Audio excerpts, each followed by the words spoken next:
enchanted world through the pages of a book. But those that go in person, be it down a rabbit hole, or with some pixie dust, find the way in to be quite magical. Or menacing. But don't worry, friends, so it looks like we're going through the jaws of Monster the Whale, the same whale that swallowed Pinocchio. We're actually heading into a magical place called Storybook Canals. Can I have everyone on my right side slide all the way back into your seats? Perfect, thank you. Our story begins with once upon a time. We're starting out with 3 little pigs and a big bad wolf who lives in a cave over here on my left. He's always huffing and puffing after those 3 little pigs who build their houses on the right. One of strong, one of sticks, and one of guaranteed wolf-proof bricks. Right around the corner, our story takes a strange turn into a quaint English village home to Alice, where one golden afternoon she chased the white rabbit down the rabbit hole and fell down, down, down into Wonderland.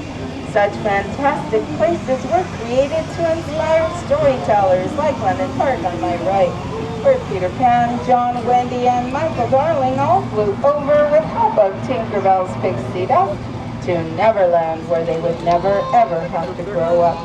And places like Agrabah, city of mystery and enchantment, where a street rat named Aladdin first bumped into Princess Jasmine in the marketplace and stole her heart.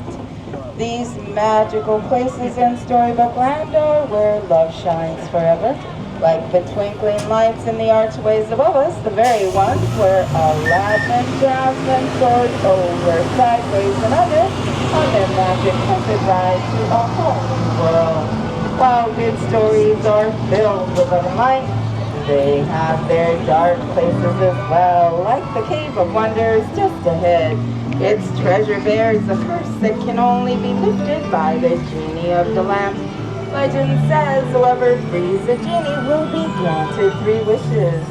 Let's all make a wish and see if it comes true.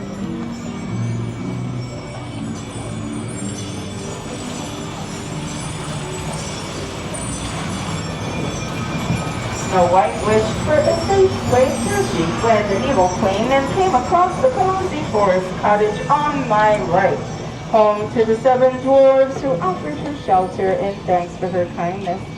Cinderella wished to go to the ball, and her fairy godmother granted it, but when she didn't leave by midnight, her carriage turned back into a pumpkin. While magic does have its limits, thankfully love does not. Now Cinderella lives with her prince in that castle atop the hill. Dreams can come true, and just like wishes, they inspire our stories here. While some dream of happily ever after, others dream of drifting off to sleep on hills of quilted flowers, like the giant patchwork quilt on my left that was inspired by the silly symphony cartoon Lullaby Land. There's magic everywhere in Storybook Land, one of the many reasons this was a favorite of our master storyteller, Walt Disney, and continues to inspire stories today. But of course, we also love the classics like The Wind in the Willows with Molly Ratty and Mr. Toad, whose homes in stately manner are coming up on my left. Oh, but sorry, friends, J. Thaddeus Toad is not home right now. He's in his motor car on a wild ride heading to nowhere in particular. We also have stories of magic, like that of Arendelle that lies beneath the snowy mountains. Though Elsa fled to that ice palace above the fjord, her sister Anna refused to let her go. In the Alpine village ahead, the Carter Geppetto wished upon a star that his puppet would become a real boy. When Pinocchio rescued him from Monstro the Whale, the Blue Fairy granted his wish.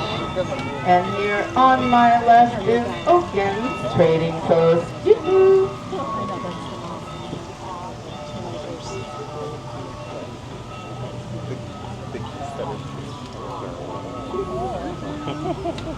They're like teenagers. Not the mom. The one on this side is the parent.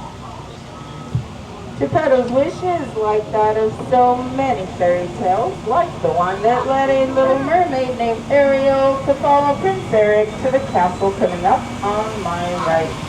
Her story began in the shadow of her father, King Triton, in the underwater city of Atlantica here to my left. It is here where the adventure is spelled out and over, and like all good stories, ended in happily ever after. The end.